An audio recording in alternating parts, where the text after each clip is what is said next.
used with great distinction to move process along. I get that.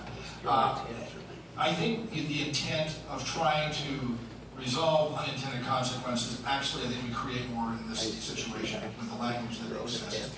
I don't typically like to agree with Michelle that often, but the reality is, I'm just kidding. The reality is that the membership of this party is and should remain being a registered Republican. Being a qualified candidate for this party should include specific language that talks about the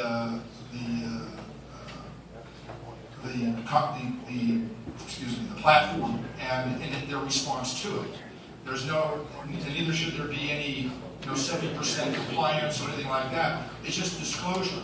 Because anybody who registers as a Republican has the right to vote for it. They are the members of the party. And we've been elected as their representatives in this body or as a delegate. So I object to the language because I think it creates more unintended consequences that it just concerns me. I think there's ambiguity, and when there's ambiguity, just like SB 54, by the way, there are unintended consequences. And I want to make it simpler rather than more complex.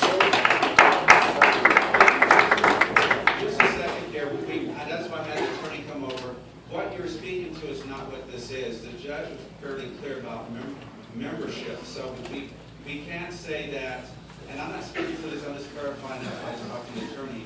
If you're talking about candidate, we're talking, in order to be a member, in order to be a candidate, you have to be a member of the party. So that's why the membership has to be defined. If you're talking about a candidate, so you have to have certain requirements for candidate, and it's not defined in membership, then it won't be addressed. And so the attorney just all we're really saying, just to be clear, you can't conflate candidate and candidate requirements with membership requirements. The candidate must be a member, so we have to define membership, and then you can go from there. So that's why I separated my comments. Right. But the question for council then, I mean, isn't it just as effective to say the party will define its membership, period?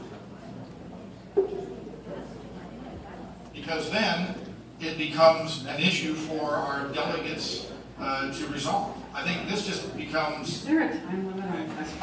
Okay. So, all right, do we have any more guesses? I have a question.